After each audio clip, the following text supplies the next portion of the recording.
If you own silver right now in any form, physical bars, coins, ETFs, or futures contracts, you need to stop everything and listen to what I am about to tell you in the next few minutes, because something happened 72 hours ago that changed everything. And if you do not understand what just shifted beneath your feet, you're going to make a very expensive mistake in the next 3 days. Before we go any further, I need to ask you something. If this video showed up in your feed today, it was not an accident. I have spent the last few days and nights digging through COMEX filings, margin reports, and commitment of traders data that most people will never see. This information does not get taught in business schools. It does not get covered on CNBC or Bloomberg with this level of detail, not because they do not have access to it, but because there are powerful institutions that benefit when you do not connect these dots. The only way this reaches the people who actually need to see it is if you hit that like button right now. That is how the algorithm works. One click from you means 10 more people who own silver get to see what is really happening before January 15th. Do that right now. Then stay with me for a few minutes, because what I am about to show you changes everything. I'm not talking about price predictions or any technical chart patterns.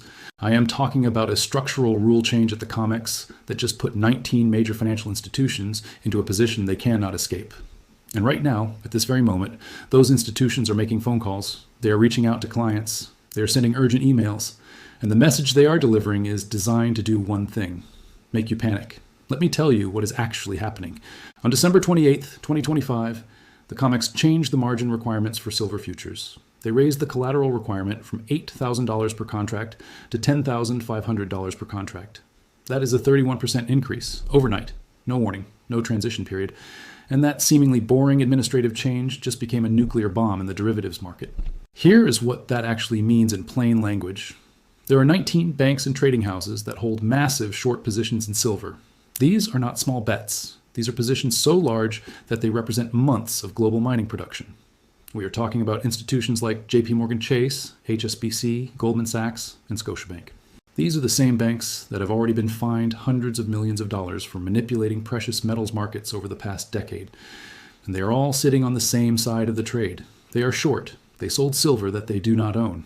When the margin requirement was $8,000, they could afford to hold these positions. They could wait. They could roll their contracts forward month after month, bleeding slowly, hoping the price would eventually collapse so they could close their shorts at a profit. But the price did not collapse. Silver went from $30 to $80 in less than 12 months. And now, with this new margin rule, everything just changed. Let me share with you the simple math, because this is where their problem becomes your opportunity. If a bank is short 10,000 contracts, which is not unusual for the major players, they were holding $80 million in margin under the old rules. Under the new rules, they need $105 million. That is a $25 million margin call that hit their accounts this week. But here is the critical part. These banks are not just short 10,000 contracts. The total short interest held by these 19 institutions is estimated to be north of 450,000 contracts. Do the calculation with me. 450,000 contracts times $2,500 in additional margin per contract equals $1.1 billion. $1.1 billion in fresh capital had to be injected into margin accounts in the first week of January. And that money does not appear out of thin air. It comes from selling other assets. It comes from closing profitable positions. It comes from emergency credit lines. And if they cannot raise the cash fast enough, they have only one option left. They have to start closing their silver shorts. But here's the trap they are caught in. If they try to close their shorts by buying back the contracts they sold, they drive the price higher. And if the price goes higher, their remaining short positions lose even more money, which triggers more margin calls. This forces them to buy even more contracts. It is a feedback loop. It is a death spiral, and they know it. So what are they doing instead? They are trying to manufacture sellers. They are trying to create panic. They are picking up the phone and calling their biggest clients, the wealthy individuals who have held silver through the rally. The family offices are sitting on massive gains, the retail traders with significant positions, and they are telling them the same story. You need to get out now. The top is in. A crash is coming. And if you do not sell immediately, you're going to lose everything you gained. But it gets worse. They are not just telling people to take profits. They are going a step further. They are actively recommending that aggressive clients initiate short positions. They are pitching put options. They are pitching inverse ETFs.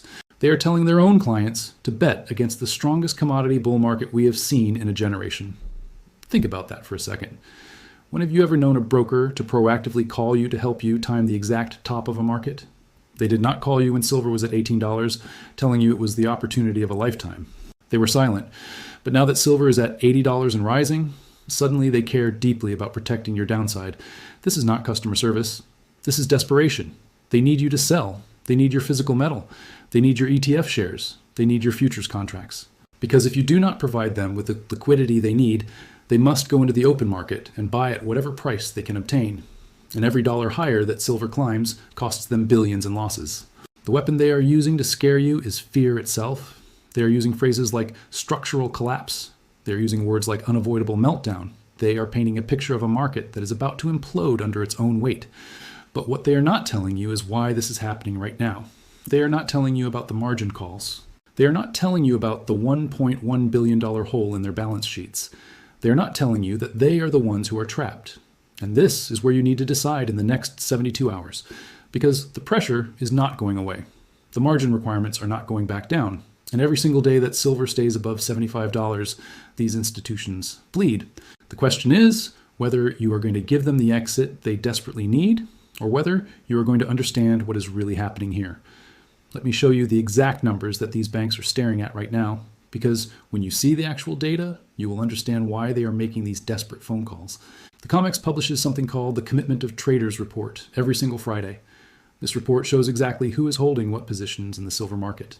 And the December 30th report, which covered data through December 24th, showed that the commercial traders, that is the category that includes JP Morgan, HSBC, Goldman Sachs, and the other bullion banks, were collectively short 472 million ounces of silver.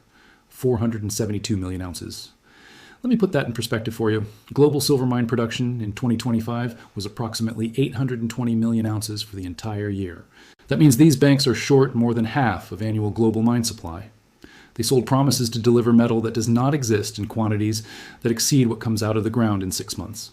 And they have been rolling these positions forward for years, waiting for the price to collapse so they could cover at a profit. But it did not collapse. On January 1st, 2025, silver was trading at $31.40 an ounce. By December 31st, it hit $79.60. That is a 153% gain in 12 months. And every single dollar that silver climbed cost these institutions approximately $472 million in mark-to-market losses. Do that math. From $31 to $80 is a $49 move. $49 times 472 million ounces equals $23.1 billion in cumulative losses on their short book. $23 billion. And that was before the margin hike. Under the old margin rules at $8,000 per contract, they could afford to sit on those losses and wait. But on December 28th, the COMEX raised margin to $10,500. That is an additional $2,500 per contract. At 5,000 ounces per contract, these banks are estimated to hold approximately 94,400 contracts. 94,400 contracts times $2,500 equals $236 million in additional margin that had to be posted within 72 hours. But here is where it gets worse. The January 10th Commitment of Traders report is not out yet. That report will show us what happened in the first week of January after the margin requirement changed, but we already have clues. On January 6th, silver spiked to $83.20 in the Asian session. It held above $80 for 4 consecutive trading days. And during that time, open interest on the COMEX dropped by 11,000 contracts. 11,000 contracts disappeared. That is 55 million ounces. Someone closed those positions. And it was not the bulls. The bulls are not selling into strength. That was short covering. Now let me show you the timeline that matters. January 15th is the first notice day for the March silver contract. That is the day when long holders can start demanding physical delivery. And right now, as of January 9th, there are 62,300 open contracts in the March delivery month. 62,300 contracts equals 311.5 million ounces of potential delivery demands. But here is the problem. The COMEX registered silver inventory, that is the metal that is actually available for delivery, stands at 58.2 million ounces as of January 8th. 58 million ounces of registered inventory. 311 million ounces of potential delivery demands. That is a 5.3 to 1 ratio. If just 20% of March longs stand for delivery, the vaults do not have enough metal. And the banks know this. This is why they are panicking. This is why the margin requirement changed. This is why your phone is ringing. Let me give you the institutional names that matter. According to the last available 13F filings and CFTC data, the largest commercial shorts in silver include JP Morgan Chase with an estimated short position of 120 million ounces, HSBC Holdings at approximately 78 million ounces, Scotiabank at 62 million ounces, and a collection of smaller bullion banks and hedge funds making up the rest. JP Morgan alone, with 120 million ounces short at $80, is sitting on a $9.6 billion notional short position. And here's the kicker. JP Morgan paid $920 million in 2020 to settle charges that they manipulated gold and silver markets for nearly a decade. They admitted to spoofing. They admitted to layering fake orders to manipulate prices. And now they are on the phone telling their clients that silver is about to crash. Do you see the pattern? The Shanghai Gold Exchange Premium is another critical data point. As of January 9th, the Shanghai silver price is trading at $86.70, while COMEX is at $79.80. That is a $6.90 premium. Arbitrage traders can buy a contract in New York, take delivery, ship it to China, and make nearly $7,000 per contract after shipping costs. This spread has been widening since December 20th. It was $3.20 on December 15th. Now it is nearly $7. That widening spread tells you everything about where physical demand actually is. Chinese solar panel production consumed 430 million ounces of silver in 2025. Electric vehicle production consumed another 87 million ounces. Industrial demand is not slowing down. It is accelerating. And every time these banks try to push the paper price lower in New York, physical buyers in Shanghai step in and absorb everything. The banks cannot shake the market loose. They cannot create the panic selling they need. And the clock is ticking toward January 15th. So here is what the data is telling us about the next 72 hours. And this is where you need to understand the difference between what the brokers are saying and what the math is actually showing. The banks have until January 15th to either meet their ongoing margin requirements or begin forced liquidation of their short positions. That is 6 days from today. 6 days for them to either raise billions in additional capital or start covering. And every single hour that silver holds above $75, the pressure builds. Let me walk you through what happens next based on historical precedent and market structure. In March 2011, silver went from $26 to $49 in less than 8 weeks. The commercial shorts at that time were holding approximately 430 million ounces short. On April 25th, 2011, the CME raised margin requirements 5 times in 9 days. 5 times. They raised the initial margin from $11,000 to $21,000 per contract. And within 3 weeks, silver crashed from $49 back to $32. A 35% collapse in 21 days. The brokers are betting you remember that. They are betting you look at the margin hike on December 28th and think the same thing is about to happen again. They are counting on that fear. But here is what they are not telling you. In 2011, the commercial shorts were able to cover because there was no physical shortage. The registered COMEX inventory in April 2011 stood at 103 million ounces. Today, it stands at 58 million ounces. In 2011, China was not running a $7 arbitrage premium. Today, they are. In 2011, solar panel demand was 62 million ounces per year. Today, it is 430 million ounces per year. The market structure is completely different. The shorts do not have the same escape routes they had 13 years ago. This is why the January 3rd Commitment of Traders report showed 18,000 contracts of short covering in 1 week.